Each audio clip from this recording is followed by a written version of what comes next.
join as we kick off this webinar, but we're going to start. We have lots of excellent expertise and content to run through today.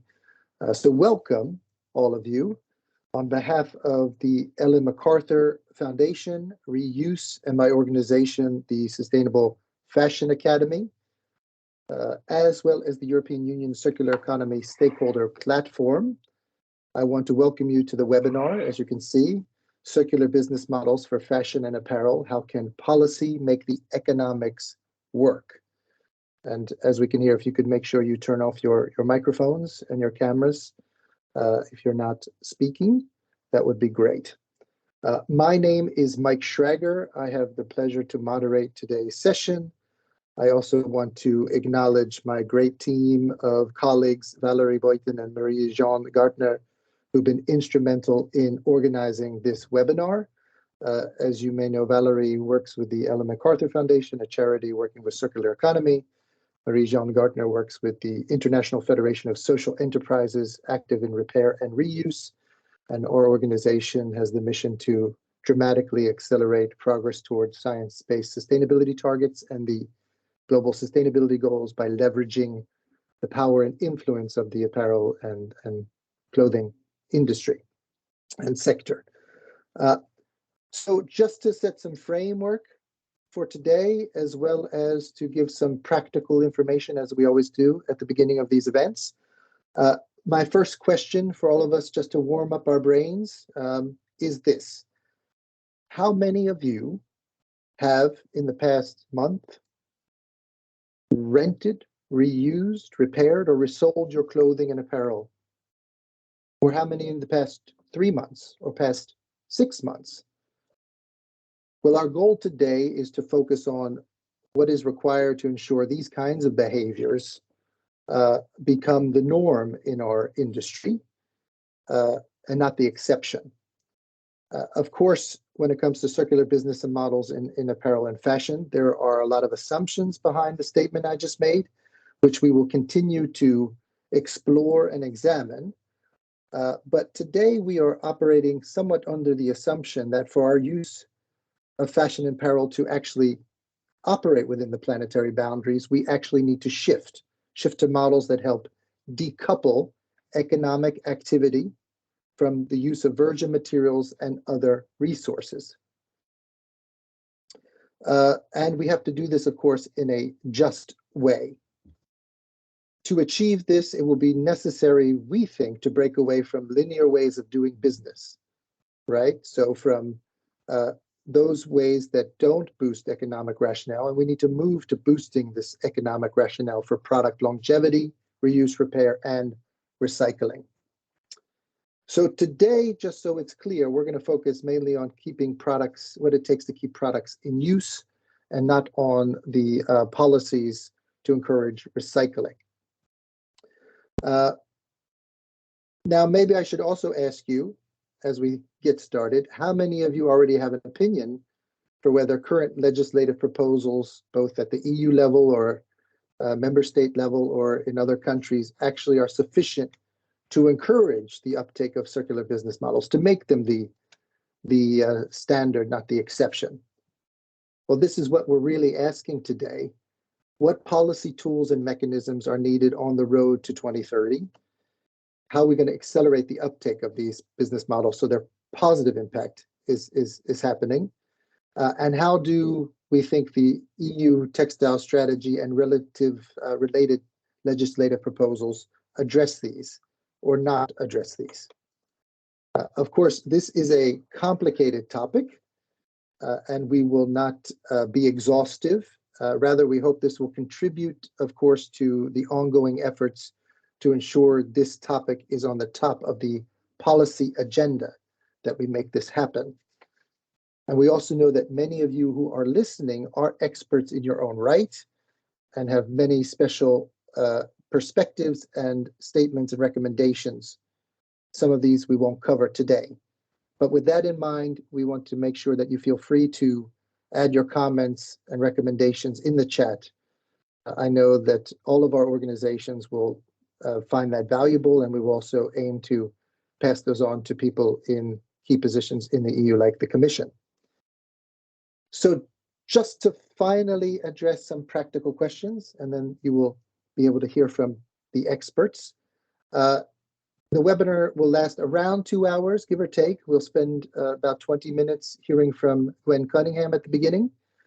So Lucas, you could show the agenda slide. We'll be able to hear, first, of course, Florian after me is going to welcome you all. But then Gwen will talk about, as a keynote, the state of play as she and her organization see it. And then we will spend about 15 minutes or so hearing from Valerie, my colleague, on how she and EMF see the policy incentives and the landscape for circular business models. And then we'll have an exciting panel input from a number of different actors, as you already know. And here you can see who those are. And then finally, we will have William Neal, who's an advisor for the Circular Economy, DG Environment, to reflect on what he's heard and how it relates. Maria, who was intending to participate, is sick today, which happens. She sends her best, and William will take her place. So that is the goal, and if we're lucky with some time left over, we will answer some specific questions that you have sent our way. I also want to say that the experts participating today, if they have time, may answer some questions that you have in the chat if they're directed to them, but otherwise they will come back to you after the webinar. We will get their answers and they will be made and distributed to you all. So that was a mouthful. I would now like to invite Florian Marin, who's a member of the European Economic and Social Committee, to welcome you. The floor is yours. Thank you, Michael. It is a pleasure for me to be here with you. Ladies and gentlemen, I would like to welcome all of you to this event and thank the organizer for bringing forward this subject today. As you have already heard, my name is Florian Marin and I'm a member of the European Economic and Social Committee. For the ones which are not familiar with the European Economic and Social Committee, the committee is a consultative body for different interest groups, more exactly a formal platform to express the civil society point of view at the EU level and concerning EU issues. The committee's opinions are addressed to the Council, to the European Commission, but also to the European Parliament. And the European Economic and Social Committee is playing a key role in the Union's decision-making process. It is organized in 3 groups: employers, trade unions, but also civil society. And the European Economic and Social Committee contribute to strengthen the democratic legitimacy and effectiveness of the European Union by enabling civil society organizations from several member states to express their view at the European level. The need to bring all stakeholders representing the huge variety of interests of our society on circularity and sustainability in one place, it is already recognized by the European Commission and by the European Economic and Social Committee. This is exactly what the Commission and the European Economic and Social Committee had in mind when European Circular Economy Stakeholder Platform was launched. The platform has already 5 years, and it is important to mention that it is driven by the stakeholders on the ground. The platform is the ideal forum for the stakeholders to come together and exchange their ideas and practices in specific fields such as textiles. The platform is a European one-stop shop for circular economy community. It is a place for dialogue and a bridge between existing circular economy initiatives. Today's EU Circular Talks will focus on one of the most complex and at the same time fascinating subject, meaning circular business models for fashion and how can policy make the economics works. The textile and the clothing sector is highly significant in the EU due to the fact that 1.3 million people were employed in the sector in 2021, and the turnover was around 147 billion euro, with an increase of 11% compared to 2020. Textiles can and have to play a prominent role in the global economy, ensuring more sustainability and circularity. However, the growth on production and also consumption of textile products also happen with an impact on the environment, especially if we are considering the entire global value chain. The EU Strategy for Sustainable and Circular Textiles, adopted in March last year, set out an ambitious target By 2030, textile products placed on the EU market shall be long-lived and also recyclable, to a great extent made by recycled fibers, free of hazardous substances, but also produced in the respect of social rights, but also environment. Eco-design, information requirement, extended producer responsibility, due diligence for environmental and social fairness are mentioned in the Commission proposal. As a rapporteur of the opinion adopted by the European Economic and Social Committee on this strategy, I had the opportunity to assess several challenges related to the uptake of circular business models in order to reach the sustainable targets of 2030. The transition to new eco-design-based sustainable business models require effective policies that deal with material and design, production and distribution, market development, use and reuse, collection, but also recycling. EU needs to support the research and implementation of new technologies, adoption of sustainable waste management policies, and the use of the large amount of data available, alongside with promoting the culture of creativity. EU needs to ensure specific measures dedicated to SMEs for increasing their capacity to deliver traceability and transparency at the supply chain level, but also for ensuring a proper connection with manufacturers. The committee considered that supplementary assistance should be delivered to the member states in terms of cross-border cooperation, market surveillance, effective control, but also harmonized standards. And it's calling for a supranational monitoring process. We have to take into account that the rapid increase of the online shopping has created a competitiveness issue for textile companies. And the industry is struggling right now, especially against large platforms. Special attention must be given to the companies which are operating in several member states and also third countries. The European Economic and Social Committee considered that consumers' digital literacy must be taken into account, and data content should target all the stakeholders in the supply chain. The right balance must be struck between the need for transparent data, but also the protection of the industrial property rights. Purchasing policy, the relation between brands and different subcontractors, high volumes and low prices are factors which are contributing to human and labor rights violation. The huge influence of brands at the supply chain level is a factor that can undermine manufacturers' effort to respect labor and human rights, but also environmental conditionality. Since the green transition must go hand in hand with the just transition, the European Economic and Social Committee is proposing that a fair redistribution of added value within supply chains and more sustainable and responsible products imply the consolidation of collective bargaining, reducing atypical forms of employment, and also proper control concerning working conditions. Also, together with the transformation of the sector towards sustainable production and digital technologies, there is an acute need for skilled workers. To turn these messages into reality and to move from policy to practice, exchanging good circular practices and further deepening the opportunities and challenges of the green transition for textiles can be the key. This is at the heart of what the platform delivers to the stakeholders and for the stakeholders by providing concrete good practices and initiatives, including real example of circular design, recycling, and transparent exchange of information of textiles. Therefore, I invite you to share on the platform these good practices in order to keep the conversation going and to avoid repeating lessons already learned. Thank you for giving the opportunity. I wish you all a fruitful discussion, and I'm at your disposal for further question. Sorry for the fact that I have to leave in 10 minutes, but I am at your disposal for a question. If I will not be here, please send it by email, and I will be willing to answer to you. Thank you, Michael. Thank you, Marin. Very appreciated.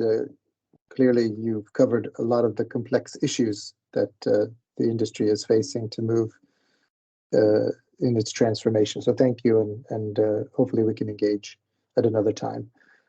So I would like to now pass over the baton to my friend and colleague, Gwen Cunningham. It is a great pleasure to have Gwen providing a keynote, basically to allow us to hear your view on what the state of play is around circular business models in fashion and apparel.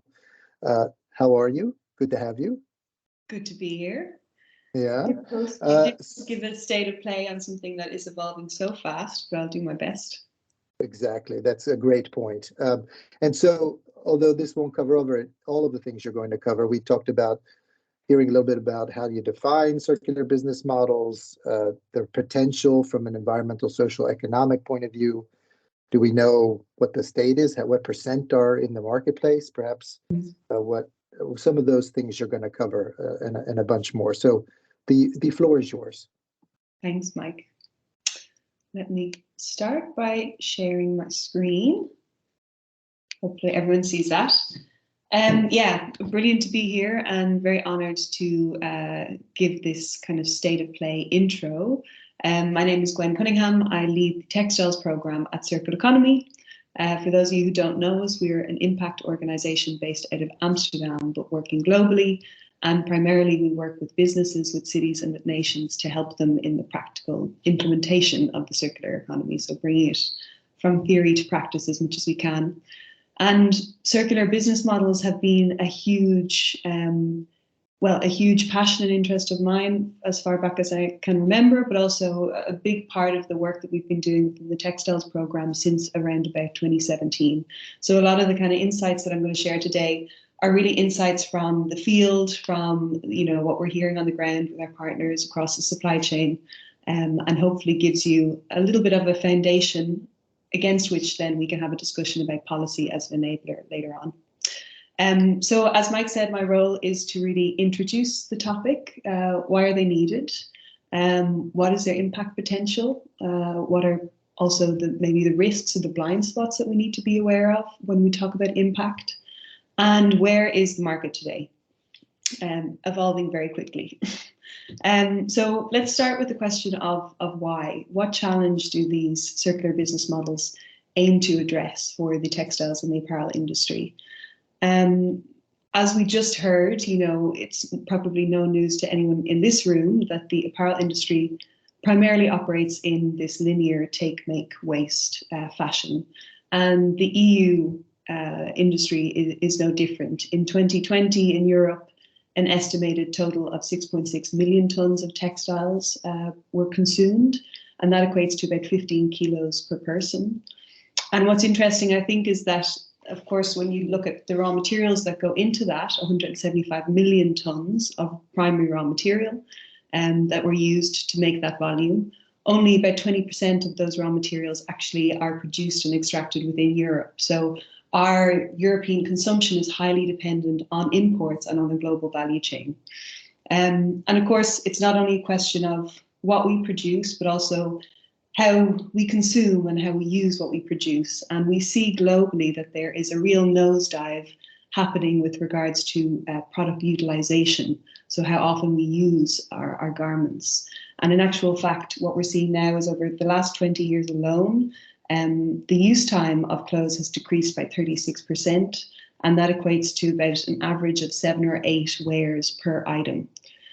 So this is also part of the kind of urgency around these alternative business models. Then, of course, this inevitable end of use moment will come, and we know there that the research shows there's a huge gap still, because only 1% of clothing is currently being recycled back into clothing.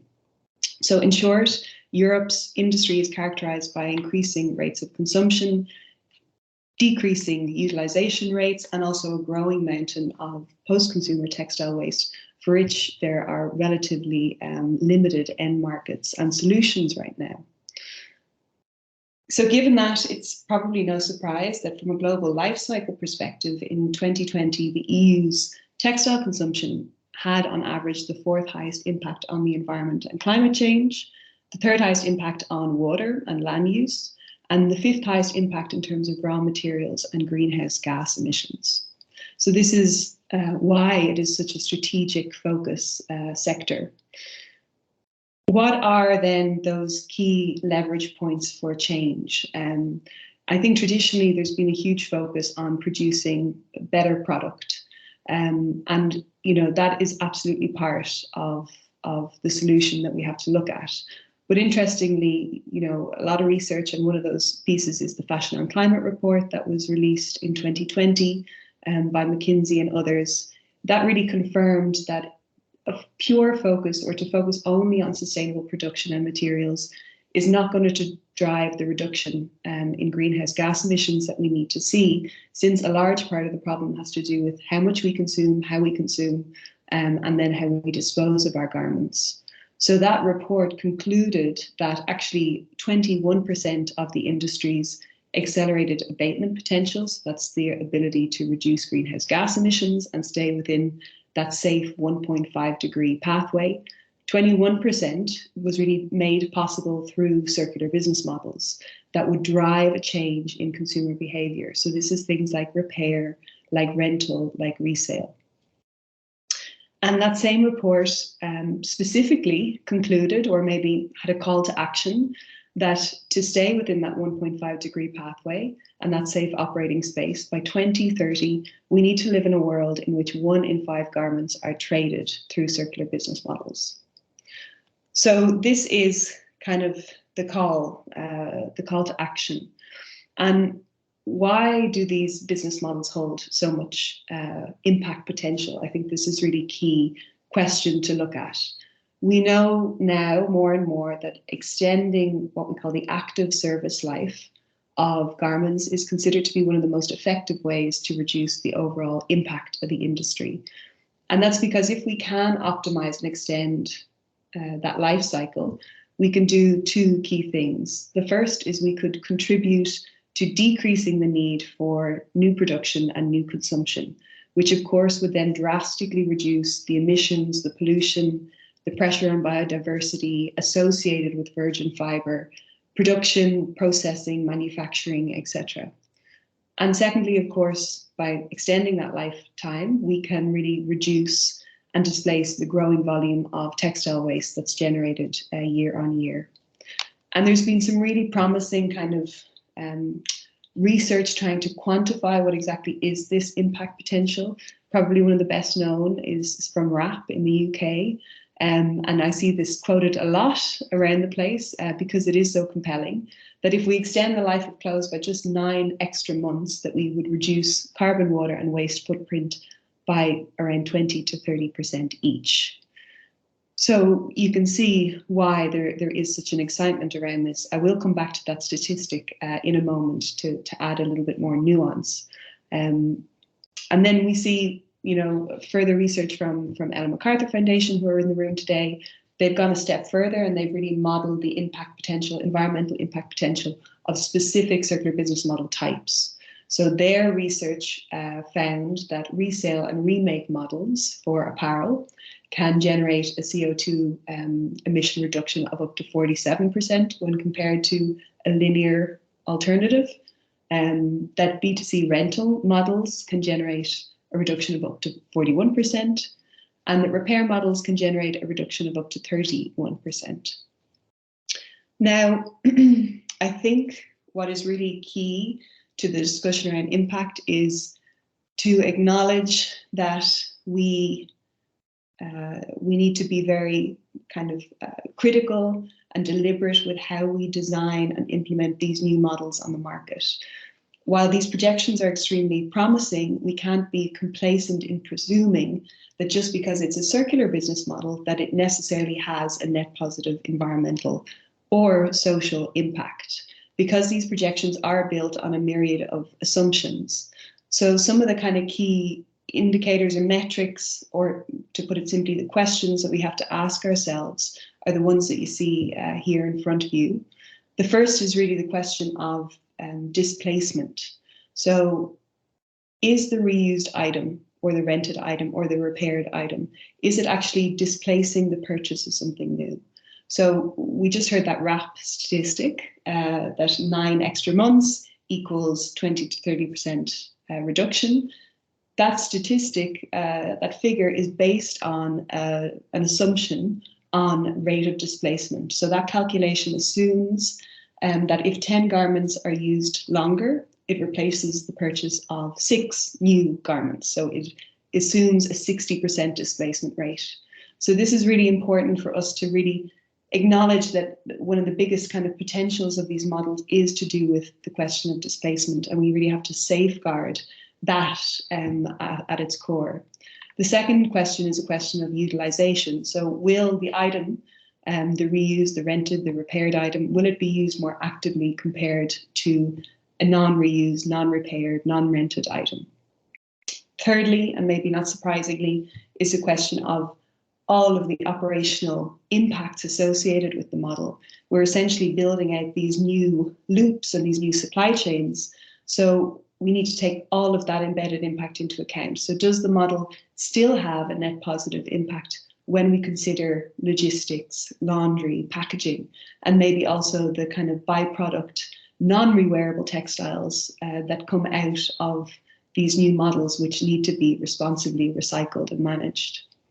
And then finally, last but not least, how can these models really shift and incentivize circular design upstream?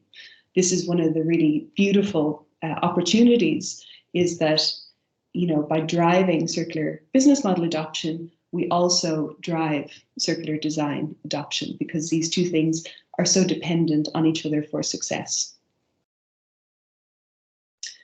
The other component which needs safeguarding is the social impact of the models. And I think this is more of an emergent topic. Again, there's a lot of promising research emerging, pointing especially to the kind of potential employment effects associated with these new circular models. So for instance, we know that on average, a social enterprise creates between 20 and 35 jobs per 1,000 tons of textiles that are being collected with a view to reuse. Then if you take a bigger view, we've seen some promising kind of EU-wide projections saying that with increased collection, sorting, reuse, recycling within the European Union, we could create up to 120,000 new jobs. And we at Circular Economy have looked more on a national perspective. We've done an analysis in the Netherlands called Putting Textiles to Work. And that showed that a scenario where the Netherlands focuses on repair and reuse and resale, that scenario has the largest kind of job creating potential and could increase employment by up to 25%. And there we make a distinction between what we call core circular jobs. Those are things that directly relate to the handling of the materials, so collection, sorting, repair, resale itself, versus enabling jobs, which are these jobs that really support the business models on the side. So things like technology development, logistics, education, governance, etc. But here again, also with the question of social impact, we need to be alert to the potential risks and the potential blind spots too, and ask critical questions about not only how many jobs will be created, but potentially how many jobs will be lost or transitioned because of this shift. And also, what is really the quality and the nature of that work? So some of the questions to ask here are, for instance, are stakeholders along this new value chain being paid a living wage? Is the work at hand decent work, safe, formalized work with adequate social protection? Really, really crucially, how might the advancement and scaling of these new circular business models in Europe potentially shift jobs away from the ready-made garment industry and or other reuse economies that are already operating globally? And how can that be accounted for upfront? The question of skills was brought up earlier. So how are workforces being reskilled to be able to progress into this space? How are workers accessing these new roles, and what are these new roles? And then the question also of social inclusion. So, can these circular business models really drive social inclusion? Is the impact on stakeholders equitable across different dimensions like gender, disability, etc.? Are consumers really being made available more options because of these circular business models? Is access to these circular business models equal across different consumer groups?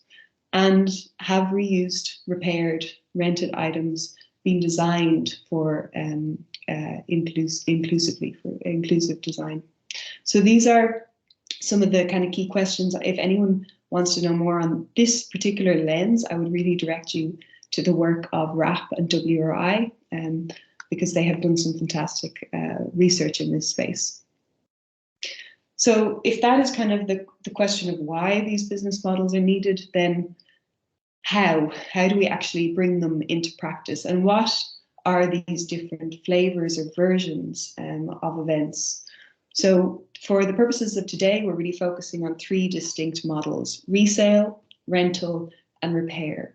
But what we find in practice is that within those umbrella terms, there are many sub topics, which we call archetypes. So if we just start with resale to begin with, resale models are models that extend the useful life of a product by selling it more than once. And here we see, roughly speaking, 5 distinct archetypes emerging on the market. The first, probably well known to a lot of you, is this own brand resale. So online or offline resale model owned and operated by an apparel brand. But then more and more we see an incentivized third-party resale. So this is where the brand in question directs their consumer and incentivizes their consumer to engage in resale by pointing them towards a third-party operator who actually controls and manages the collection, the renewal, the resale themselves. So the brand encourages this behavior, but they're not building out their own capacity or their supply chain necessarily. Then these third-party resale operators oftentimes run their own models. So these are online or offline resale platforms or marketplaces. You can think of things like consignment stores, Responsible, and the Renewal Workshop. Then, of course, we have peer-to-peer resale becoming increasingly popular and really being driven a lot by technology. So these are resale via offline marketplaces and events, but also more and more online platforms. So you can think of Depop or Vestiaire Collective, for instance. And then, of course, you have more of these kind of what we would think of as more traditional resale operators, which is the charity and the nonprofit sector, who've been doing this for many, many years before this movement maybe even began. And these, of course, are, oftentimes donation-based, increasingly moving also online as well as offline. And you can think of examples like Thriftify, Salvation Army, etc. Within then the rental space, there are less archetypes, but still a few to mention. So rental models are providing access over ownership. And here we see 3 kind of archetypes. So you've got your pay-per-use model, whereby a one-time rental fee applies. You have a subscription model, whereby there's a fixed fee that's debited on a regular basis, for example, 30 days. And then more and more we see also leasing models, similar to subscription, but with a set duration. So for instance, 12 months, after which the customers have the option to buy the product back or exchange it for a new one. Leasing, I have to say, is less common example in the market today. And then we're seeing more and more a hybrid where a particular innovator or brand is actually offering variation within their rental terms. You can subscribe, but you can also have a pay-per-use, etc. And repair, finally, last but not least. So these are models that extend the useful life of a product by returning a faulty or broken product back to its usable state. And here, quite simply, 2 main kind of variations. One would be a repair model where the product is being repaired while it's still in use by the consumer. So it's an upgrade, maintenance service that's offered, versus a post-use repair. So the product gets taken back, maybe by the retailer or the brand in question, repaired, upgraded, and then resold via a different platform. And then again, more and more, we see these 2 things get combined hand in hand. So how are those archetypes then being brought to market? What is kind of the adoption rate at the moment? I think it's important to mention that, aside from the potential environmental impact and the social impact, there is a huge commercial impact here as well at play. And I think this is why we're seeing such an expansion and a boom in the space at the moment, because especially fashion brands are increasingly recognizing the wide array of kind of benefits that these business models offer. So yes, there's that impact question, but there's also the potential to increase revenue or margin per single item, because you're not selling something once, but now you're selling it twice, 3 times, or renting it twice, 3 times.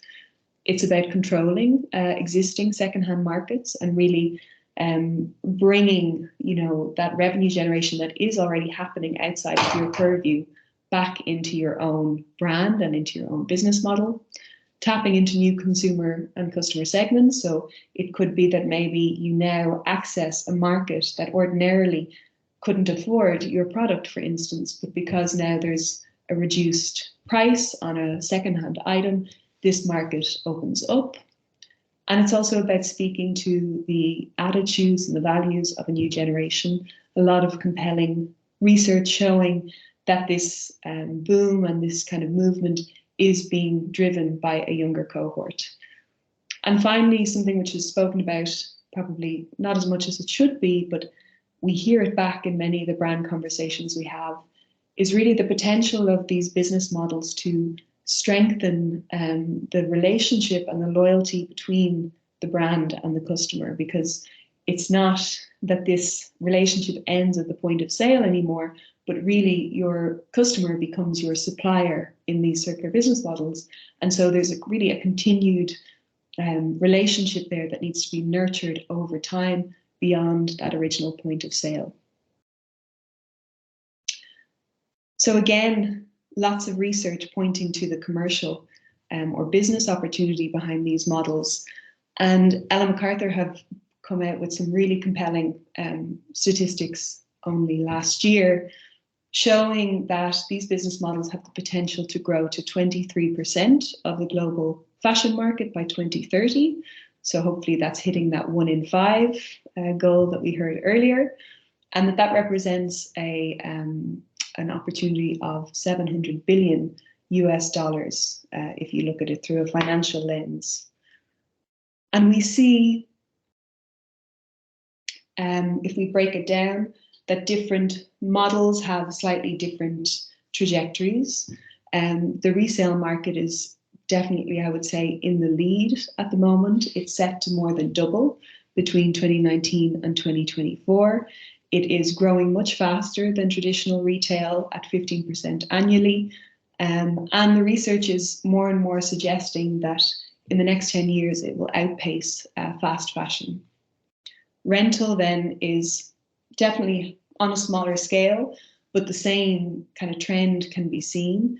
It is also projected to grow faster than traditional retail with 11% annual growth, and looking very, very promising, especially, I have to say, in the US. This has particularly taken off. I think it's a little bit slower here in Europe, but getting there. This world, these projections are already materializing. This is a brilliant piece of work by Fashion for Good. Looking, again, I have to have the caveat that it's really looking at the brand models on the market, and we miss repair here. So this is really rental and re-commerce, or what we call resale today. And here's kind of the picture of the landscape in 2019. Across on the vertical there, you can see the different markets, from the value market through to the luxury market, and through these different circular business models on the horizontal line. And then just 1 year later, that space, that landscape already looks a lot more packed, to say it mildly. So you see the huge kind of growth there in just the sheer uptake with brands. And what's very interesting about their work is the small little numbers that are attached to some of the brand names in that slide indicate the kind of solution providers or the innovators that they have partnered with to deliver these business models. And I think this is important to note, that we're really seeing a huge boom in the kind of in that space of innovators and solution providers. So these are kind of one of the key trends at the moment, is that there's huge investment being made to improve and scale those operators that are doing that heavy lifting behind the scenes to collect, to renew, to repair, to rent. And this is really a movement at the moment from, you know, ACS and UK to Vinted through to the renewal workshop, who we will have later on in the panel, which is great. So this is really also enabling brands to take on these models, because the brands themselves don't have to build out their own capacity necessarily, but they can really work in close partnership with specialist kind of end-to-end providers who provide this plug-and-play solution for them. At the same time, another key development that we're seeing is that garment technologies and digital tagging is really going to enable greater efficiency and hopefully really allow these circular business models to kind of be integrated with circular design. And so we've seen some really promising pilots launching in this space in the last few years. For instance, the industry consortium brought together by traceability solution provider Circular.Fashion and Fair Vertum, who are a non-profit convening of collectors and sorters. And we see that 5 German brands in that instance were testing the circularity ID through pilots. Meanwhile, Swedish sportswear brand Houdini partnered with the technology provider Eon to establish greater connectivity between its garments, which are being designed for circularity, and the cloud. So this is a really interesting space that I think we only see the kind of tip of the iceberg right now, but this is really going to increase the efficiency of these business models going forward. Another key development in the market that I'm particularly excited to see is much more integration or early signs of integration between these different loops, so that rental, resale, and recycling loops are really joining up into one holistic system. And it is very early signs, but they give me great hope. So for instance, a cross-innovator partnership in Depop and Her. So Her are a rental platform in the UK, and they have, of course, retired rental stock. So it's gone through the rental cycle a certain number of times, and now comes a moment where those products cannot be rented anymore. Those products then move to Depop and into a resale loop. Similarly, we've seen the expansion of Rent the Runways offerings to include secondhand sale of their pre-rented items. So this is a really interesting and promising development, I think, that kind of hints to the fact that these business models shouldn't be seen in isolation, but really as a continual flow of product through the market. And then finally, another key development, and one that hopefully we get to touch on more later, is the focus on building these new models so that they drive social impact and inclusion. I think that topic is really gaining very warranted traction at the moment. And we've seen some really beautiful examples of this in the last year. The United Repair Centre launched in July 2022 in Amsterdam. And that is a collaboration between Makers Unite, Patagonia, the Amsterdam Economic Board. We have Rosemary joining us later in the panel. Hopefully she can speak to some of this. But really what they do is they are, upcycling and renewing and repairing product at relative scale. And in doing so, they are really working with people who have distance from the labour market and retraining them and reintegrating those communities back into Dutch society. In this instance, it's newcomers primarily. And the URC aims to, in the next 5 years, repair 300,000 items per year and also train 300 newcomers per year. So this combination of building systems that keep both materials and people functioning at their highest potential. This is really something that we have to drive forward. And of course, we have reuse organisers today, also a fantastic example of that, collectively managing over 340,000 tonnes of textiles across Europe. And again, also working to provide job opportunities, training opportunities for people who have distance from the labour market. So this is hopefully a little bit of a lay of the land. I will leave it there so that we can dive into policy, and I will be on the chat for the next 15 minutes or so answering any questions that come up. Thank you. Brilliant, Gwen.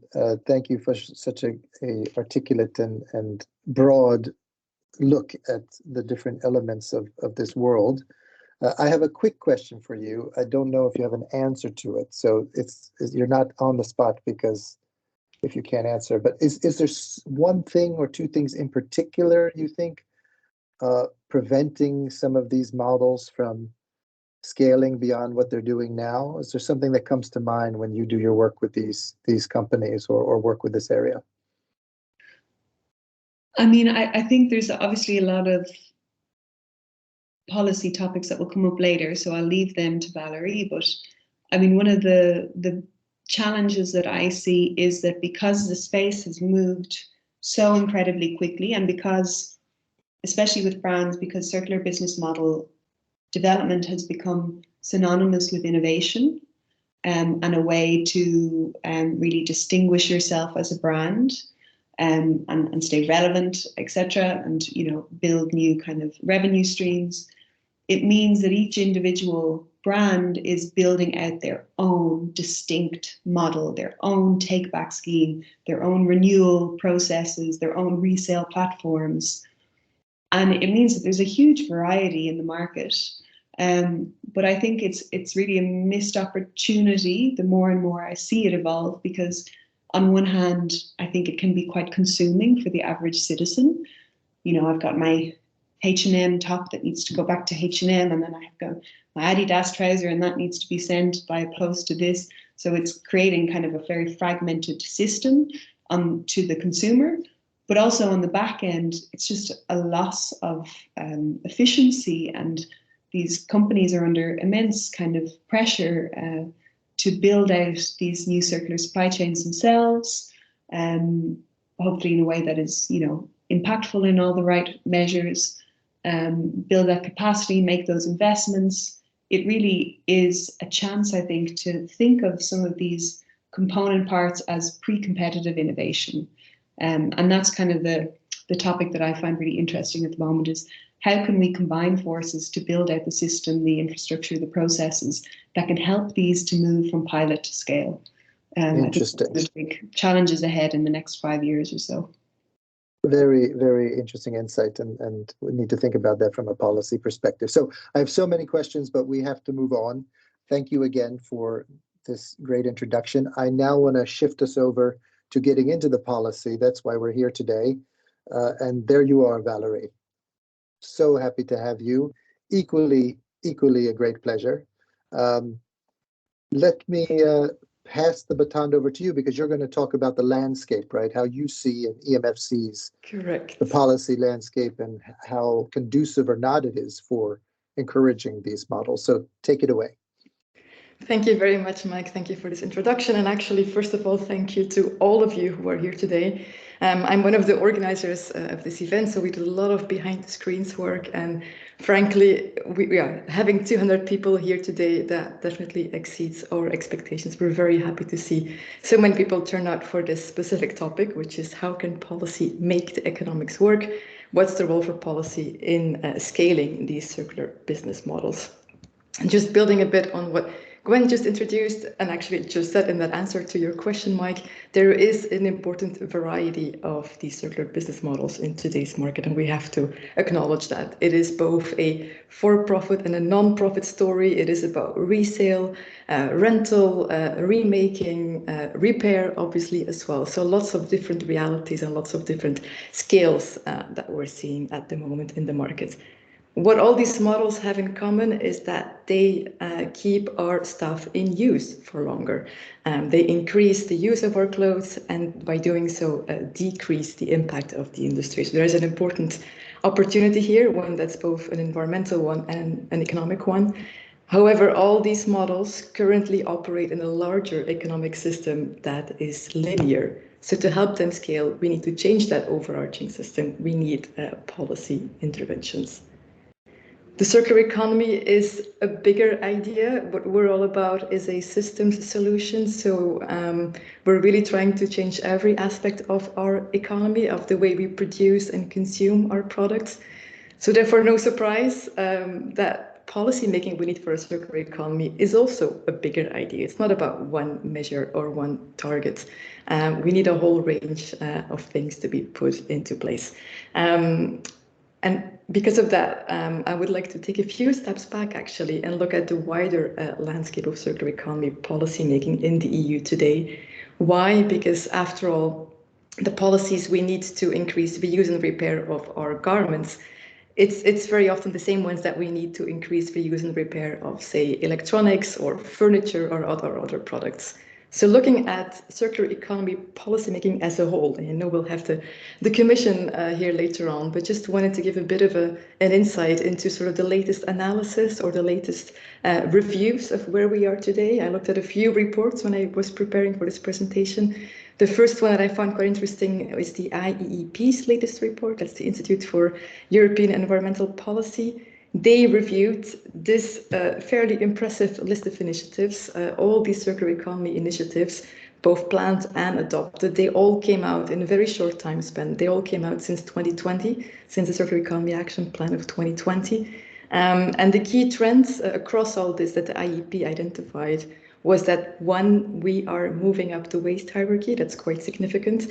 So whereas in the past, or the origins of circular economy policymaking was very much a focus on recycling, on recovering our materials, we're now moving up the waste hierarchy. We're looking more at reducing and reusing our products, is what this report found. At the same time, as it says, there is a lack of concerted measures targeting refusing and rethinking our products. Refusing, by that the IEP means for that product not to be consumed in the first place, and rethinking, how they define it, is intensifying the use phase of our products. So still more work to be done exactly on that level of circular business models that keep products in use as the core trait, basically, of how they operate in the economy. Second big trend, and this is also a very significant one I find, we're moving beyond voluntary industry-led initiatives, increasingly recognizing the importance of legally binding measures and targets. Of course, implementing circular economy policy is not just a matter of the EU level. There is a very important role to play for member states here as well. And on that note, I wanted to reference an interesting report that came out just last week in the Netherlands. This is part of their annual circular economy reporting. And the key message coming out there is that there is, with everything that's happening, there is still not enough attention being paid to shaping the wider market conditions, shaping those conditions in which circular business models become the logical thing to do, the more commercially viable thing to do. Then going forward, or looking forward, what is it that we actually need to achieve that circular economy, to achieve decoupling in practice? One of the findings, and this is from the World Bank, actually, perhaps a bit of an unusual suspect, but one of the findings of this piece is that what we currently have in place is not enough to achieve significant reductions in primary material use. So we need to go further and we need to go beyond what's currently in place. And what this report, quite interestingly, calls for is an entire new reform agenda. So both putting new policies into place, but also, as they call it, dismantling the linear economy, dismantling linear policies. An important example that they highlight and that they have actually modeled in detail is that of a fiscal shift. So introducing circular economy taxes, which would be material taxes, in this case, on virgin materials above all, and in turn using those revenues to reduce the taxes on labor. As we heard from Gwen, a lot of these circular business models are very labor intense. They require a lot of logistics in terms of collection, sorting, and putting things back into circulation. So reducing labor taxes is key. And again, why is that so key? Just one figure to sort of clarify where we are on that. 0.19%, that is sort of the contribution, let's say, or the share of taxes that are environmental taxes, taxes on pollution and resources, of the overall, let's say, budget and tax revenues in the EU. These are figures from 2019. If you compare this 0.19 to the 52%, which is labor taxes, then that is quite a stark difference. So it shows the huge potential actually for a fiscal shift away from labor and towards resources, towards pollution. Now, that overall reform agenda that the World Bank was talking about, we tried to sort of nail that down in a framework, and we're calling it quite ambitiously the Universal Circular Economy Policy Goals. But from our research and from our work also with the business community, we found that these are really the 5 goals that we need to be focusing on. The trouble with a circular economy, the trouble with a systems framework is that you need to do quite a few things, and you need to do them all at once at the same time, because they're all interconnected. The more you do one, the more 2 or 3 begin to make sense. So it is a whole framework that really works in a connected way. The first goal here is all about design. We need to change how we design and manufacture our products in the first place so that they're more durable, so that they're more recyclable. We need to also change what happens to them after use, so moving away from the conventional waste management systems and turning those into resource management systems. Goal 3, that's the focus of today. That's why we decided to organize this event, making the economics work. We need to also invest in innovation, infrastructure, and skills, and we need to do so collaboratively. Where are we today? It's a bit of a mixed answer, I think, so far, and that's also what the IEP report said. Most effort has been on goal 2. It's been primarily waste management that has been the entry point for circular economy policy making. And actually, if you think about maybe the country that you are from here in the audience, think about who's implementing circular economy policy in your country. You'll find that quite often that is a government department with a mandate on waste, on environment, perhaps more broadly, but less so on industry, less so on economy. So that has been historically the starting point. That is changing though, however, at this point in time. We're seeing a very interesting piece with the eco-design proposals, the eco-design for sustainable products regulation. That's definitely goal 1. We're also seeing more and more efforts to mainstream circular economy across ministerial portfolios. So that's a very interesting development. Still, the key motivation for me and for Mike and Marie-Jeanne here to organize this event is that we're seeing not so much development and not so much debate on goal 3, on the role of economic policy incentives. So what is this goal 3 about anyway? Why is it that the economics do not work or do not stack up in a way? This all links to a concept that I guess most of you will be familiar with, which is the concept of externalities. There are costs linked to climate change, links to pollution or the loss of biodiversity, and these costs currently, it's basically a cost for society. These costs are not priced into our current business model, so we need to raise the profile onto those costs. Make sure prices are reflective of full cost, because prices, after all, act as messages. So that's a key condition to build a circular economy. Policies that can do that, there's quite a few of them. These are a few examples, and you can read our paper on circular economy policy goals and to have a more comprehensive overview. It starts with taxation, obviously, and that's also what the World Bank report is so strong on.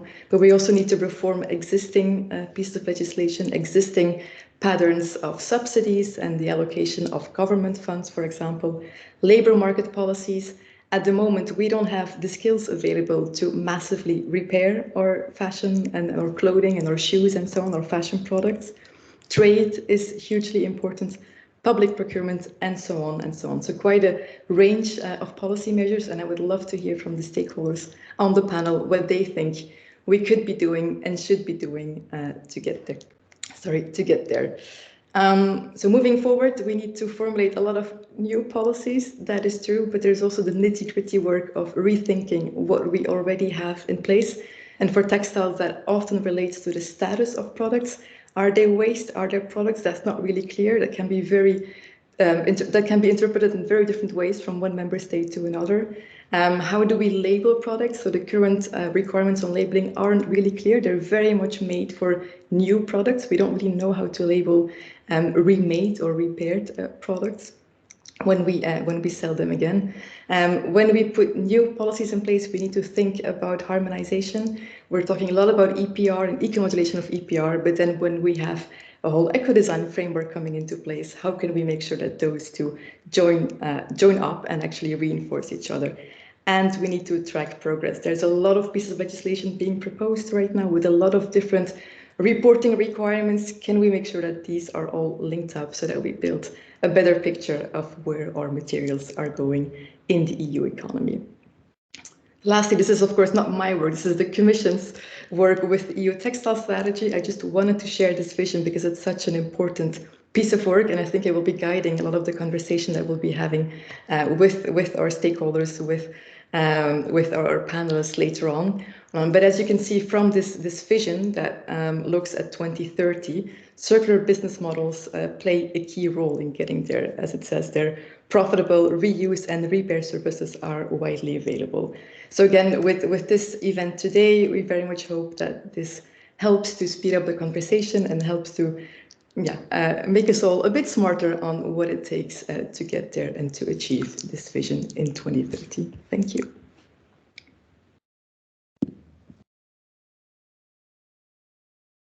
Thank you, Valerie. Very interesting view of what's happening policy-wise. Are you there? Because I'd like to just ask one or two follow-ups. You seem to have dropped off. Okay. Well, Valerie, when you come back, let me know, because I have some questions for you. I'm back. Sorry, I pressed the wrong button. I'm not very used to using Teams. I was like, where did she go? How could that happen? I thought I was stopping the screen sharing, but it was clearly a different button. Yeah. You and me both don't know how to do this. A couple questions. One is, let me get this right. Did the World Bank's report say without dismantling linear models? That's what I think it said. Yeah. So that assumes that they want to have their cake and eat it too, or we should have our cake or eat it too, kind of thing.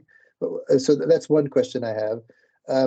The second is, which is showing up in the chat, which is something you and I have talked about, this competition between virgin and linear material flows. You know, if it's cheaper to do it the current way, how could you ever sort of extend and increase the amount of circular business models? They just can't compete.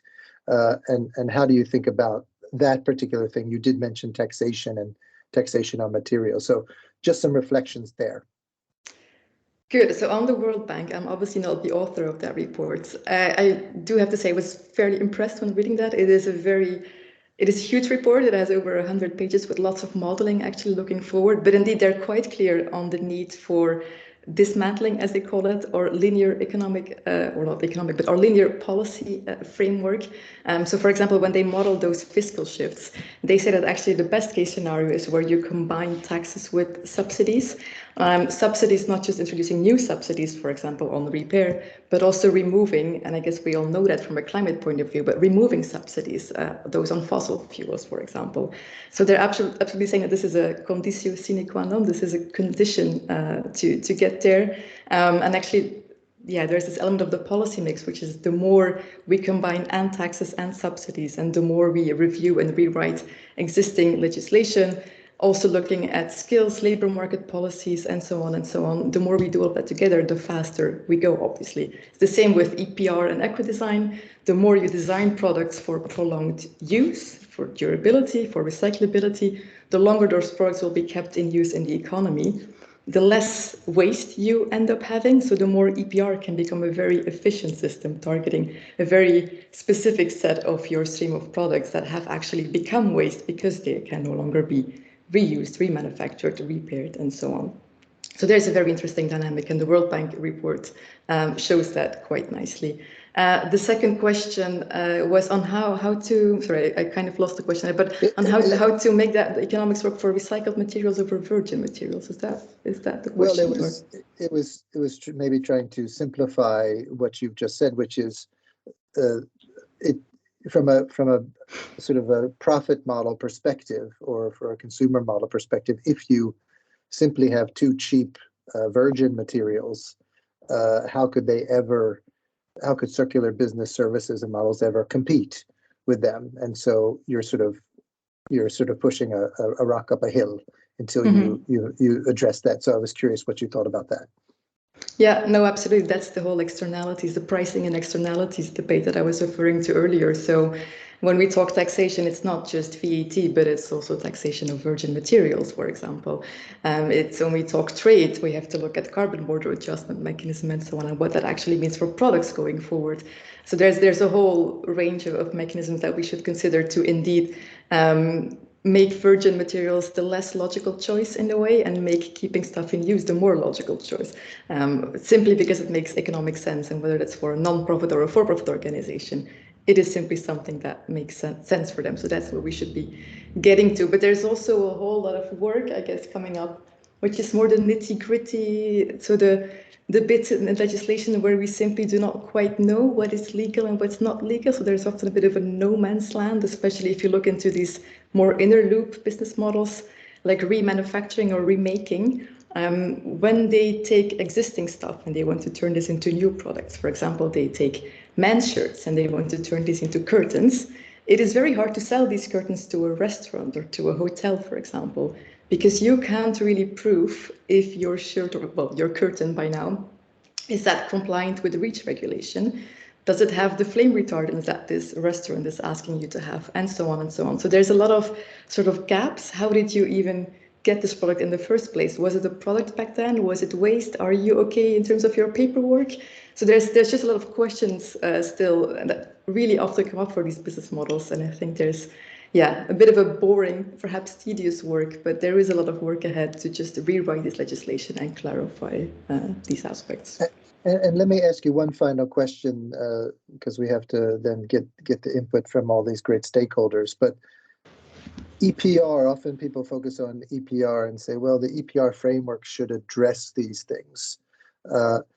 So if you were to say from your perspective, because I know you've written about this, when you look at the EPR proposals out there, environmental product responsibility proposals, these are legal frameworks, policy frameworks.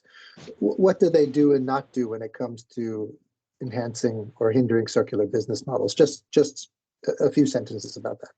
Yeah, thanks. I feel honored I'm getting 3 questions here. So EPR, extended producer responsibility, I think it's hugely helpful for our circular business models, because a lot of these business models, they have a logistical headache around collection, sorting, and then finding a pathway for reuse or recycling if reuse is not an option. EPR actually is a collective solution that helps sort that out, because it brings together the funds to cover separate collection, to cover the sorting in part as well. So that sort of solves that logistical headache, and that makes certain business models that rely on working with post-consumer products, it just makes them more attractive also for investors. At the same time, EPR, we do have to acknowledge it is a bit of a waste management tool. That's how it has always been implemented. That's how it's been designed, actually. So it is there to capture products when they become waste. And in a way, we also need to pay attention to, or sort of pay more effort in terms of decreasing those volumes of waste to begin with. So by increasing the importance of circular business models, so that products are simply kept in use because it makes economic sense. It's a very daily economic activity. And then when something can no longer be reused, repaired, remade by a business because there's no viable opportunity in there anymore, then it would become waste in the conventional sense and go into an EPR-funded collection and sorting system. Perfect. So obviously there's a lot of nuances here per area and per issue, but we're going to move now to the stakeholders, and I know you'll be listening in and maybe even can jump in with a question if needed. But thank you so much, Valerie, for that framing of these issues. I now would like to invite Sarah Eriksson, who is the business expert, circular business models from H&M Group. Hello, Sarah, to join us. Hans Robin, Program Manager, the Renewal Workshop, Bleckman. There you are, Hans. Great to see you. Luana Lamer, Head of EPR for Textiles, Emus, France. Are you with us? There you are. Hey. And also Rosemary Rugrup, who is an advisor, Circular Textiles, coordinator of the Denim Deal City of Amsterdam. See you. There you are. Welcome, all of you. So very excited to have you all representing a different perspective on this issue and opportunity. Before I jump in to start with Sarah and hear her thoughts and H&M Group's thoughts around this topic. I wanted to ask you overall, just a quick response from you. If you were to sort of assess today's legislative environment, EU level, let's say, how conducive, effective is the legislative environment today for encouraging the circular business models that we've been talking about so far? Is it very conducive? Is it somewhat conducive, or is it not conducive at all? I know it's not a highly nuanced question, but what do you think, Sarah? I would say somewhat, and then I will Somewhat? looking forward You'll clarify that. Yes. Okay. Hans, what do you think? Yeah, same thing here. Somewhat conducive, I would say. It's good efforts, and I think we can do more. Luana? I would say not very conducive, also because we have a strong policy in France. We have the EPR on textiles, so maybe that's why I know more about the French legislation. Okay. And Rosemary? I think some as well. But of course, we are developing now also the EPR here in the Netherlands. It will be happening in a few months. So we have also to look forward to what that means on it. Okay, perfect. So let me start. All of you stay on the line here, but I want to start with Sarah. Sarah, can you explain? Because I think it's so interesting in some ways, for me at least. H&M Group and the brands that you have represent the established incumbent kind of linear model. I don't know if that's the correct way to say it. So how do you see this? Tell us a little bit what you're doing, how you see the legislation, what you're hoping needs to come out to enable the transition for H&M. Yes, so thank you, Mike, for the questions, and thank you for having me. My name is Sarah, representing then the H&M Group, so the H&M brand and also our portfolio brands and other businesses. What I would then maybe start with is, again, looking into the why and the how for circular business models. I think the why has been explored here by Gwen and Valerie in a very clear way. So I will only add on to what they have already talked about.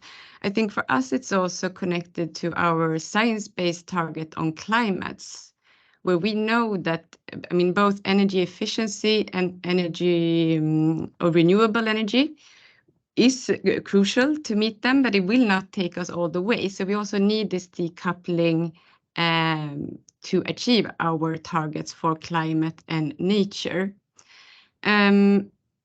I think also what we could add to the why is to look deeper on the reasons for not using the garments that we have in our wardrobe. So very much building on to what Gwen talked about, increased utilization through circular business models.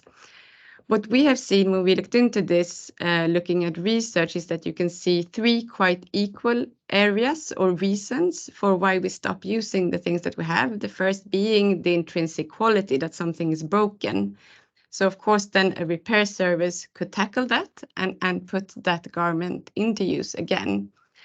The second reason being fit or size. And also here, I mean, a repair service or an alteration service could help you to find the fit that you need again, or otherwise something that doesn't fit me anymore could most likely fit someone else. So a resale service could then enable the garment to stay in use. And the last part, which I think is interesting, also from the perspective that it might be specific for our industry within fashion, is what we sometimes refer to as emotional durability. We start using things because they seem to be out of trend, out of season, or you use the way you dress also as a way to express yourself and you want to express something else. And once again, what is no longer relevant to me might be relevant to someone else. So a resale service could keep those garments in use. So that is about the why. And when it comes to the how, we have tested quite a few models and also archetypes, if I would refer to the wordings of Gwen. To name a few, we are the majority stakeholder in a Swedish secondhand platform called Sellpy. And in 2022, we also launched an integrated solution for the H&M brand, where you can purchase secondhand garments next to a newly produced garments, using the same customer journey, the same inspiration, and end up also in the same checkout. And I think also to adding on to the one important point mentioned by Gwen regarding the convenience of a scattered landscape of too many solutions, what we do with all our models is that they are brand agnostic. So if you want to repair something, or if you want to purchase secondhand on H&M.com, it's not only H&M products that are in the solution. It's multi-brand. There is no limit to our own brands. But then I think the second part of your question, to connect this to the policy discussion and how we can enable scaling.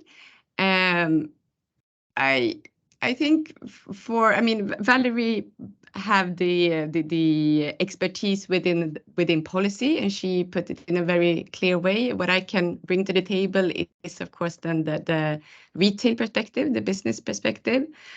And I think we must acknowledge that our industry is challenged as the rest of the world, and the business outcome of all our initiatives are crucial when it comes to prioritization within the company. And I think also referring to the growth projections that Gwen showed us previously, I would say that in the last year, the expectations on profitability has also shifted and become increasingly important. So I think to keep up with this possible growth projections, we also need to look into the profitability. We know the circular business models are labor intense, operating with low margins, so hence the challenges when it comes to profitability. And I think also we can think about our conventional business, where we have been operating for over 75 years, kind of fine-tuning the business case to make sure it works. I think we would all agree in this call that we don't have another 75 or 50 or even 20 years to enable this shift for circularity within fashion. So I think that's also where we kind of ask for the support from policymakers to actually make it financially viable for companies to accelerate the shift. So breaking that down, I would also zoom in on 5 key topics. I would not call them the universal goals as Valerie, but maybe my big 5s of today. But the first one is the same as Valerie mentioned, the financial incentives. I mean, we know that there are existing schemes for reduced VAT for secondhand, and that is very, very good, but it's not yet mandatory and it's not harmonized, which we believe is needed. We would also be happy to see even bolder incentives, maybe removing VAT on secondhand goods and repair services completely. Also, what I think all the previous speakers have been mentioning is labor in relation to circular business models. We know that it's labor intense, so how could we also find financial incentives to capture this opportunity for job creation within the EU? And the second one, I think I already mentioned it in number 1, but I want to point it out as a separate point, is the harmonization. I think Hans and Luana will also agree. We all operate across the borders within Europe, so the need for harmonization is also something that will most likely enable acceleration towards scale.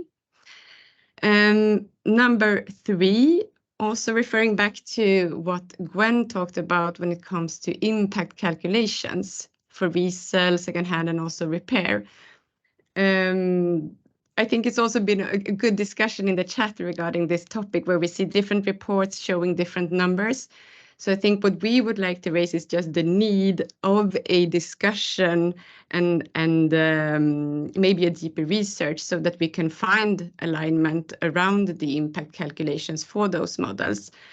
And also what we believe, if we achieve that, we can also then even tighter connect it to science-based target on, for example, climate and nature and other impact areas. 4th bullet, I would like to mention the digital product passport. also how might we make sure that we have a value-driven approach when we put this into place. We see, of course, how this could increase automation for those labor-intense models. Both, I think, when it comes to sorting or ad creation. And the ad creation, I think, good also to mention, could happen, of course, both within a company managing a second-hand solution, for example, but also with the customer when they create an ad to enable a transaction to another peer. Okay, and great. And what's the fifth? Because I just want to, because these are very good, but I want to keep us moving. Yeah. Yeah, thank you, Mike. Fifth one is that we, of course, we want to have this discussion on a system level. So I think also building on the discussion that you had with Valerie here at the end, the EPR is super important, but it's quite late. It's tackling this problem quite late. We believe that those financial incentives could make us tackle the decrease of usage closer to the customer.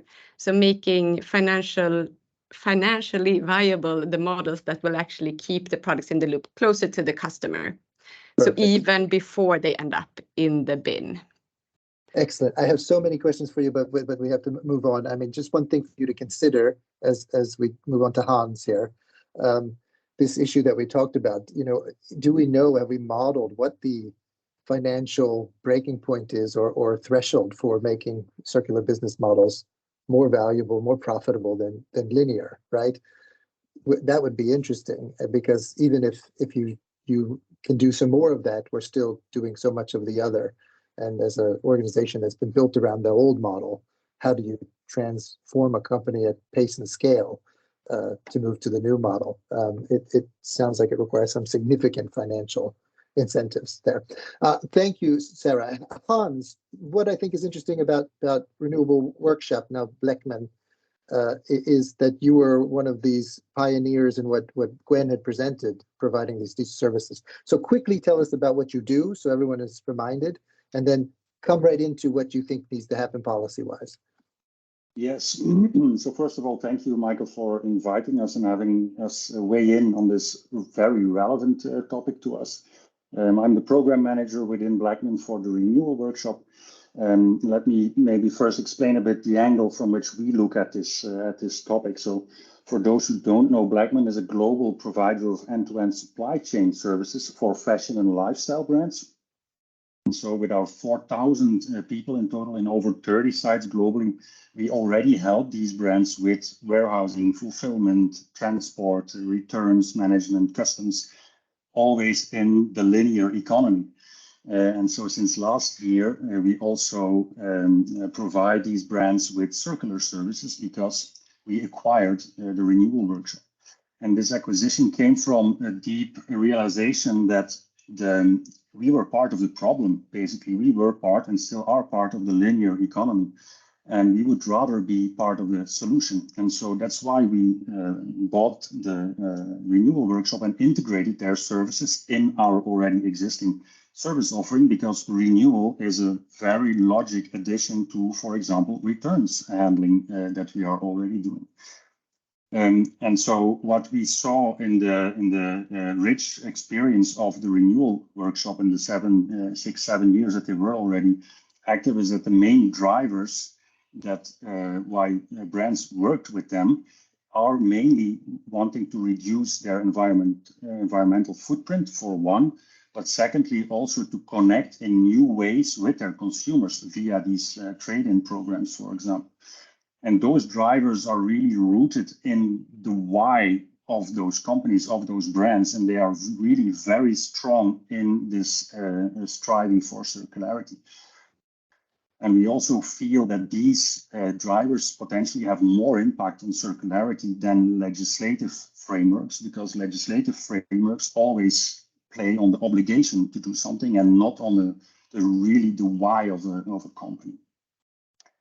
And so that means now at Bleckmann, within this service offering, we also offer these trade-in programs to brands. We offer renewal services to brands. We offer several resale options to them, all in an attempt to help them become more circular. So what Hans do you think policy-wise would up the ante? It's sort of like, okay, I can imagine lots of companies say we can do this, we can make money off this, we have new relations with new customers, but it's not changing our core model. It's not changing the industry. So what do you think from your experience policy-wise is needed? Give us a list. Yeah, I think at the moment, there is what we see at least is that there is a lot of focus on these EPR models. They were already discussed previously. And we have the impression that the limit of these models is basically they extend the life of a garment by maximally one cycle, let's say, which is already very good, which is already a step forward compared to the situation that we are in at the moment as an industry. But what happens after this one cycle? A lot of percentages are shipped to foreign countries of these garments that are collected, and then what happens when they are reused there after the second cycle? They end up as waste anyway. So we have to be a bit cautious about these models, I think, and I also join my colleagues in saying that we need to focus more on the front of the process, more on eco-design, having garments being designed for repairability, for renewability. Take, for example, car industry. Cars are made to be maintained. If we can get to a fashion industry that also designs clothes so they can be maintained and repaired, that would already be a very big step in the right direction. And another thing that I liked was the aspect of the displacement factor. I thought Gwen was talking about this. Does a reuse really displace buying a new garment? I think there the consumer awareness can also be raised. If I do not buy a new sweater, I already have a positive impact on the environment of X amount of CO2 or water or whatever. I think there is still a lot of work to be done on consumer awareness, which will of course also help the brands to deploy these circular business models. And let me just ask this issue of cost, right? Because right now I think we're trying to look at economics.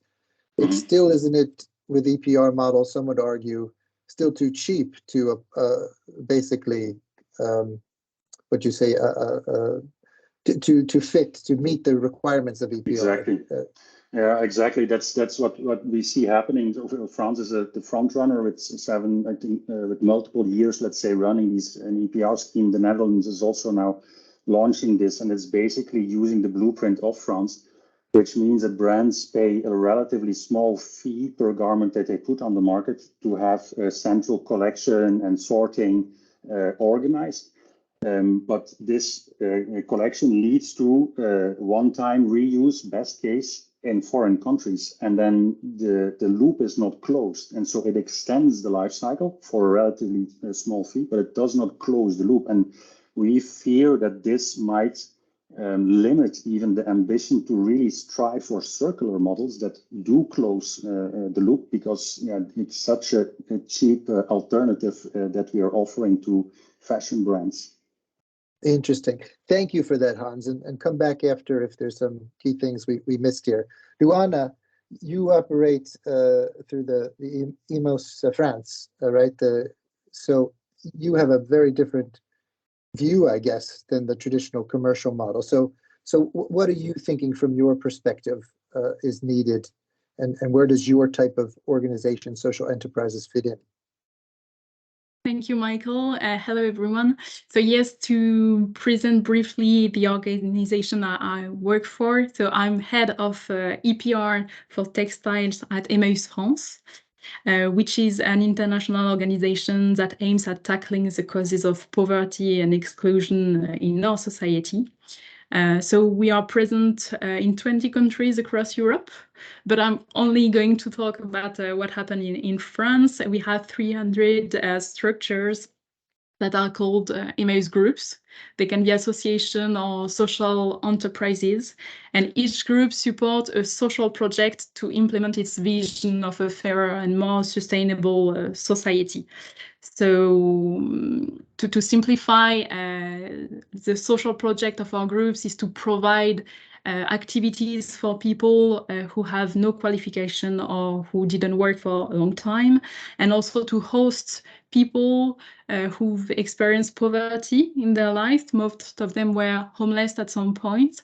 So every year it's like 7,000 people hosted in our community who can recover there and to win back their dignity. And we create 5,000 jobs, especially thanks to our textile activities. And Emmaus is one of the main actors of circular economy in France because there is a strong willingness to be self-sufficient to finance our social project. So our business models are based on, they rely on donations. So we collect very different sorts of objects like books, furniture, and textile, and we sort them. All the reusable items will be sold in our shops, and the revenues generated support our social actions. And it's possible in France today mostly because the cost to dispose of textile waste are covered by the EPR. So our business model work. I mean, financially, we are well balanced, but it's thanks to the EPR, and it's one of the biggest difference between our business models and the business model of traditional enterprises is that we are based on donation, and it's not driven by profit making. We use the work we do as a mean for people experiencing poverty to bring back their dignity and to find an activity to live. And I repeat it again, but our business model is based on donation. So when I hear that it would be interesting to develop resale practices by brands or peer-to-peer resales, I'm a bit concerned because I'm not sure that's something we would like to see. Associations like Emmaus, we need these high quality products that could be sold by brands or peer-to-peer. So that's something which is changing in the and maybe that should be addressed by policymakers. I mean, at least in France, that would be a big concern, and maybe in other associations across Europe as well. So Leona, you see this as a potential risk to your model if the approach becomes a commercial for-profit approach, right? And so tell me a little bit more about that and what you'd like to see from policy. So when you try to get the high quality products that can be resale, you only target the high quality product, right? You don't consider all the poor quality textile that should be recycled or sent abroad, or which is just waste. So we all want the same. I mean, in our shops at Emmaus, we sell high quality products that can be reused. And if there are other brands that try to get these products as well, we will have a strong competition for the same quality of products. And what happens with the brands that I know in France, they ask people to bring back the textile that can be reused. They select it. So they just accept high quality, higher value clothes, and they give people a purchase voucher in exchange of these products. So it will increase in the end the consumption because people will use the purchase voucher to buy first-hand clothes, of course. And at the same time, it's a competition for us because they will get the clothes that can be reused in their own shops, and that won't go anymore to our associations. And so we will lose in the end revenues, and we won't be able to finance our social project as we used to do because we've been working on reuse and textile for many, many years now. Let me go right to it. Do you think that there's a world where both policies that both can encourage social enterprise like yours while at the same time mainstreaming and making the norm circular business models in a commercial industry? Do you think those things can go hand in hand? I think there are some business models that are very difficult to balance at the moment. For example, upcycling and repair, we don't have business models for these activities. So I think it could be encouraged to develop these models and maybe to have specific financial support. I mean, within the EPR in France, we have now a new fund to help these activities to be developed. And I think that could be something to explore to circularize the economy of textile. Does it answer your question? Yeah, I mean, I guess there's a question of how nuanced can you be to reward certain types of value created depending on which organization, and is there's a step ladder of financial benefits or risks. But yeah, I mean, I understand what you're working with. So let's come back. Is there anything else you wanted to highlight before we move on to Rosemary? Yeah, I just wanted to say something about because we are talking about what we could do to circularize the economy, and something that I want to make clear is that I think the first step, because eco-design is very important for sure, and we need to eco-design more, and the EPR is not the best solution to do so, I mean, not in France, but the first step would be to reduce the production of what we put on the market every year. I think if we really want to be circular, you need to reduce the number of clothes sold every year to make sure that they can be collected, they can be sorted, they can be reused, and we can take time to reuse them, and we can recycle them.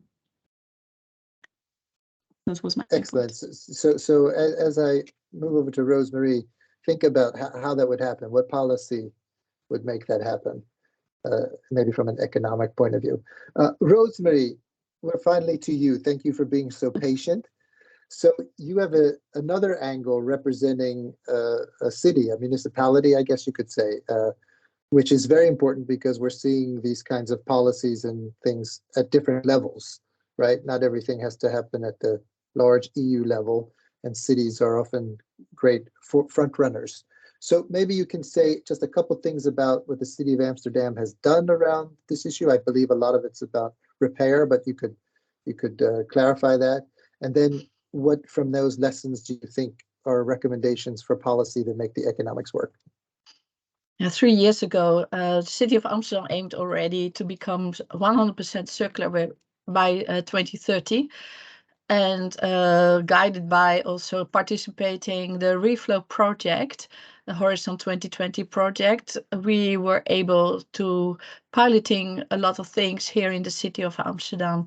And the focus was on industry, governance, and on citizens.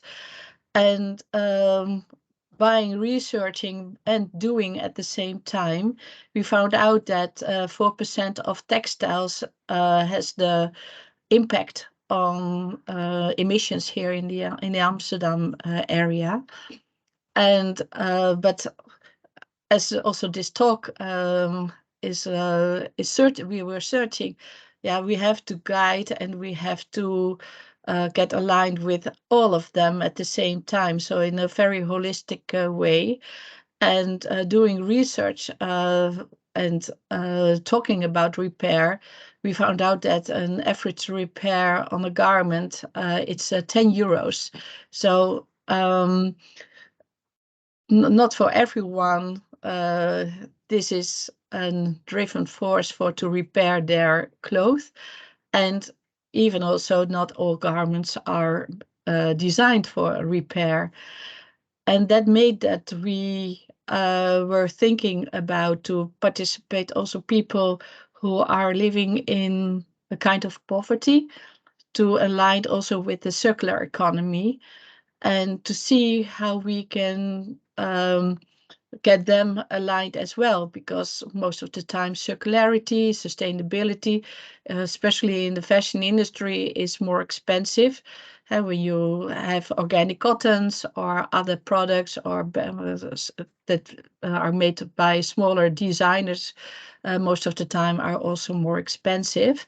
So mainly also a lot of people, they complained about, yeah, it's too expensive. And so how to get them aligned. And in the city of Amsterdam, but in many cities here in the Netherlands, we have a special city pass for people who are living in poverty. And through this city pass, we get aligned with the tailors here in the city, and to connect them to this city pass, where these people with this pass, they get 40% discount to repair their clothes. And in the start, it was slowly. It was also COVID, so a lot of people were thinking that the tailors were closed also, but they were open. But at the end, we have to say that within 8-9 months, the 30 tailors who are enabling this action, we call, were able to repair more than 12,000 pieces of clothes. And the beautiful effect was that because of the news in the newspapers and online, also people who are not having a city pass were coming to these tailors as well, and they want to go into this action as well, because most of the time, most of the people, they are not thinking to repair their clothes. And doing also the research of the Reflow project, we found out that 30% of the clothes who are in our closet are there to repair. And most of the time it's too long in your closet, you don't think about it, and then you don't wear it, and you buy something new, but that something new is most of the time a replacement for the clothes you already have. And the most sustainable clothes you have is already there in your closet. So I think that repair is one of the most important items on to go into circularity. So let me ask you, so 40%, now, did I understand this right? This was mainly for lower income Exactly. Individuals. So if you take it and try to extrapolate, try to sort of learn from that, you said, right, there was a knock-on effect, which is those who didn't have this special pass still went. What do you think, this was subsidized by the city or so do you think that is a good economic model, some sort of subsidy or a break on tax? Because we've all talked about VAT and all sorts of stuff. Is there a way to make repair much more accessible and competitive from a city perspective? Have you learned something there for all?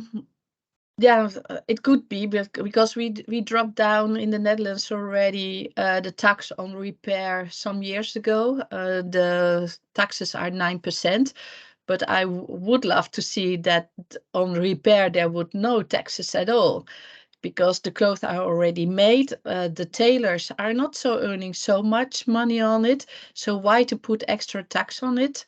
Even it's only 9%. And the effect of this, what we did in the city of Amsterdam was that, Gwen said already, Makers Unite turned into a United Repair Center.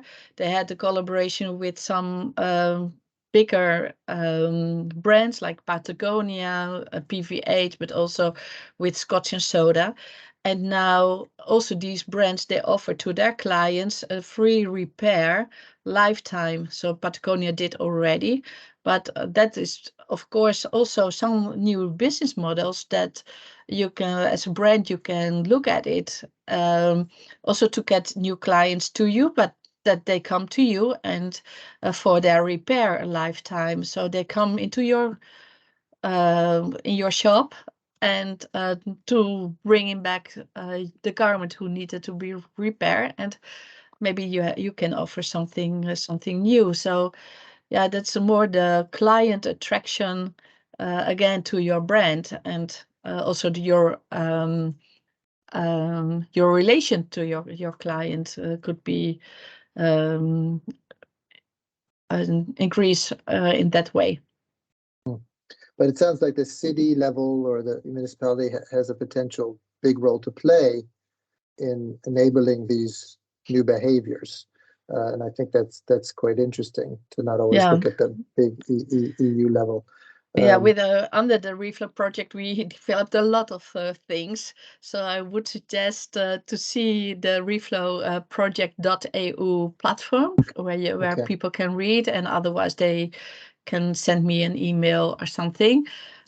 Because we did a lot of things, and this part is only a small part because we developed also a vision and a roadmap for the next 10 years, where we participate with more than 600 stakeholders here within the city.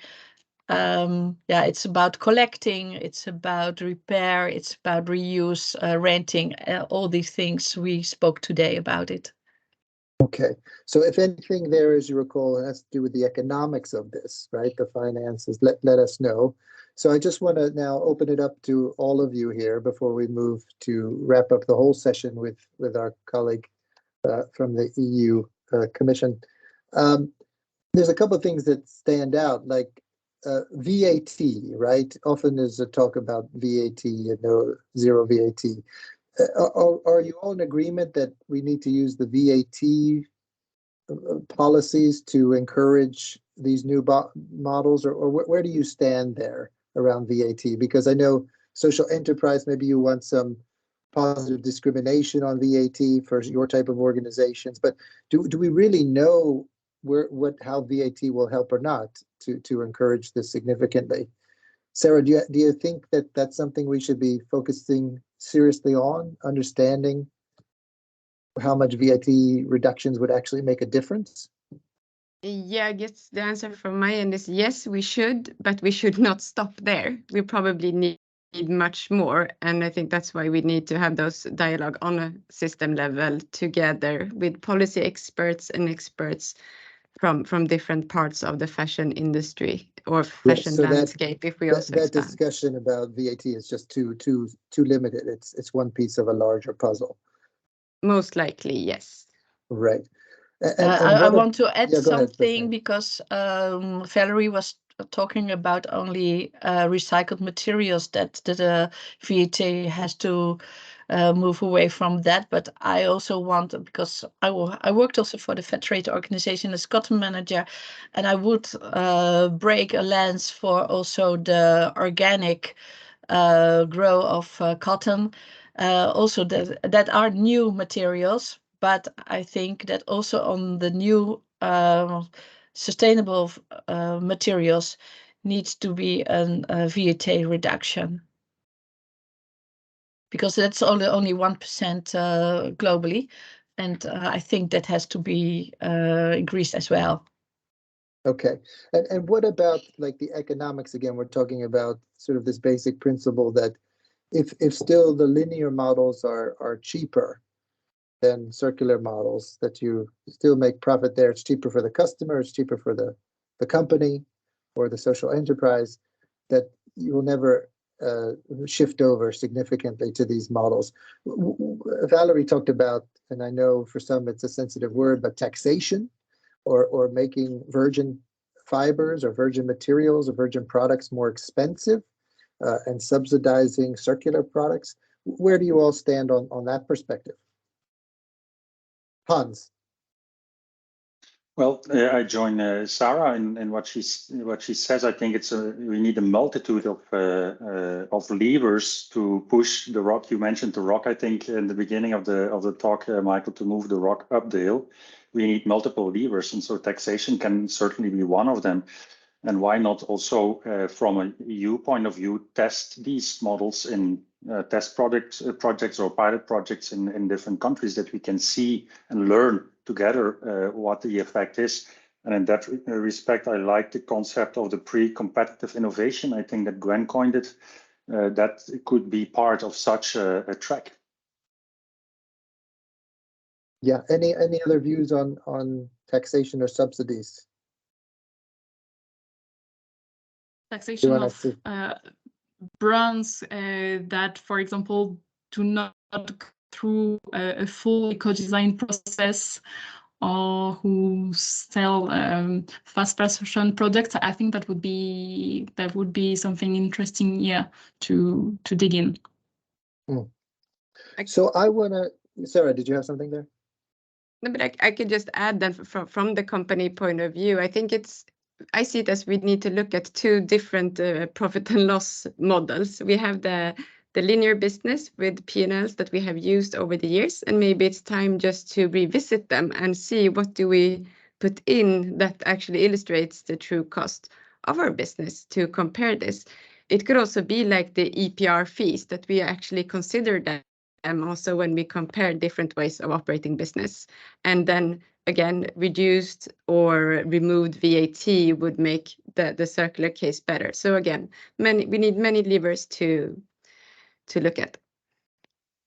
Great. I want to now invite in, because we really could host a whole nother webinar on digging into each of the things you said. So with that, I apologize that we don't get into all the nuances, but we do have William here from the EU.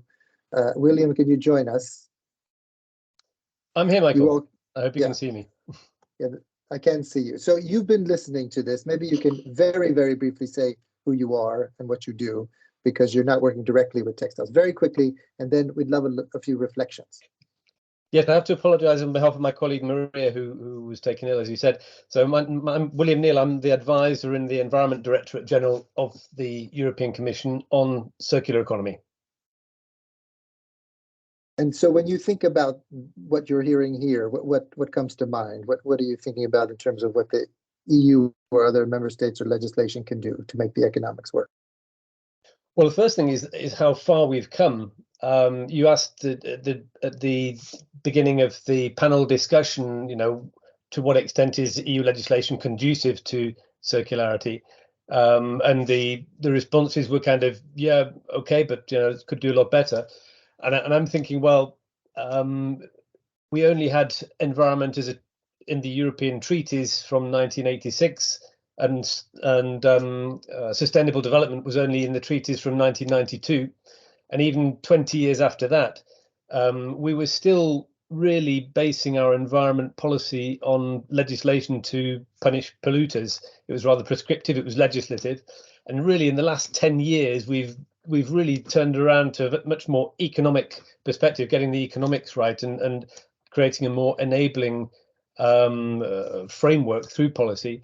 And so I think we've really come a very long way, and particularly recently, I mean, we've brought in this value chain approach, initially with plastics in 2018, now with textiles, and so I mean, when I think about what we're doing, what we've got on the table now, which can implement our 2030 vision that we put into the textile strategy, I mean that it's really moving extremely fast. We're still doing the punishing polluters. We're still using the waste legislation, and we have a separate collection obligation for textiles coming in at the beginning of 2025. We're just reviewing the waste shipments legislation, which has a lot to do with shipments of waste textiles, of course. We're also looking at the sort of resource efficiency side, but the most important part is kind of in between something coming onto the market and becoming a product, and when it becomes waste, it's that use phase where circular business models are so important in prolonging product life and in sort of intensifying the use of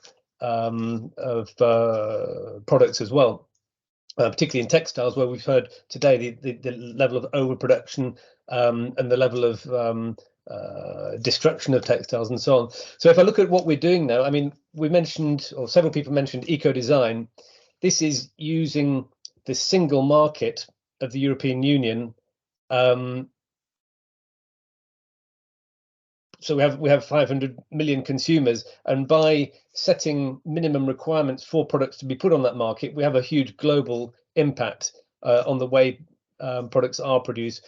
It's a level playing field approach, so it's for big and small and so on.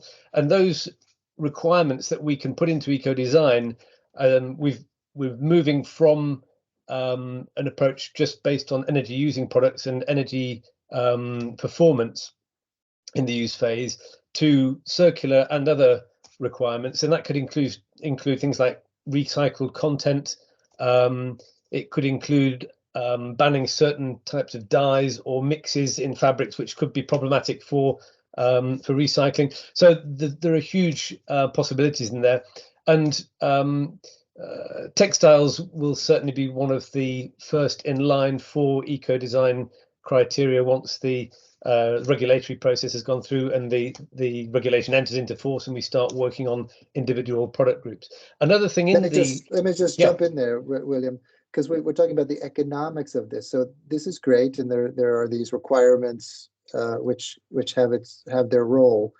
What we've heard though is it's often, the traditional models are cheaper and more profitable than the circular models. Do you see any legislation enabling the change of that, from making it more costly to do it the old way and more profitable and cheaper in some ways to do it this new way?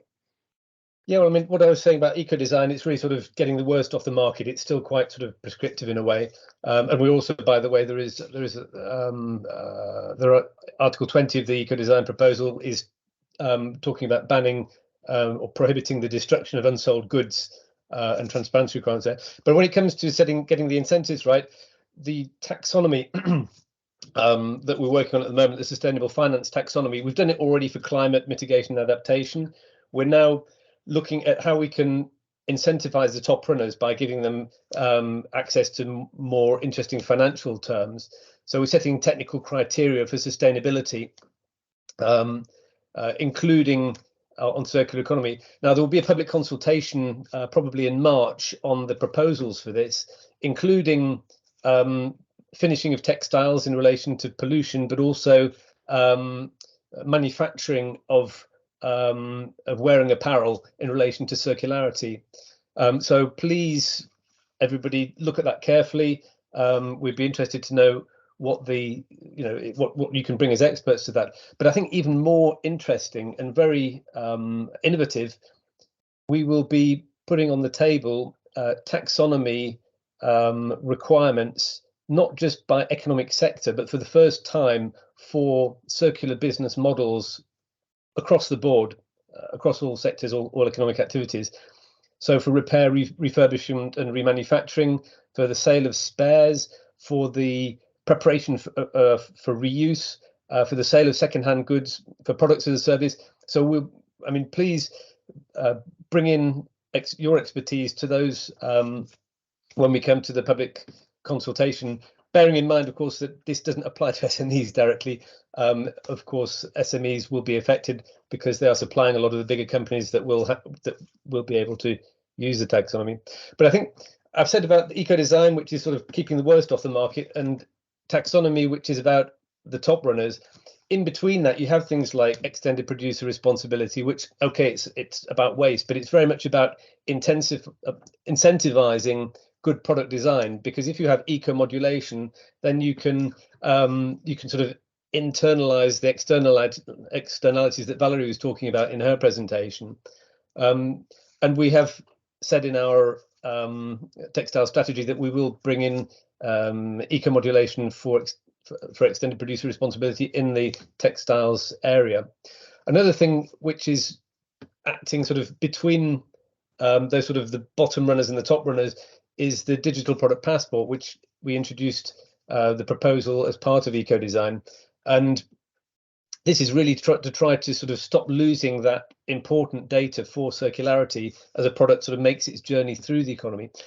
Now, I don't think we have time to go into details on that, but I think it's important to understand that we will create an obligation for tagging products, for digital markers, and for access to certain bits of data, certain types of information. But I think the fact that we're creating this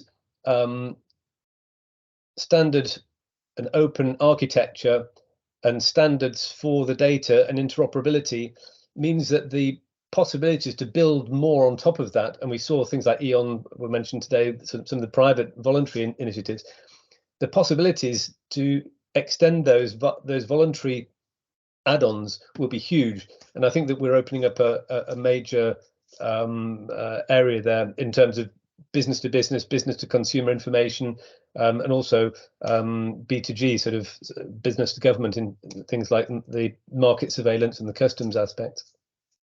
Brilliant. So I'm conscious that it's 4 o'clock, and this is when we said we would wrap up.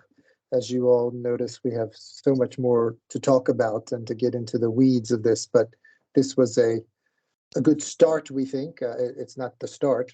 Many of us and many of your organizations have been working with this for a while, but we want to keep this on the top of the agenda.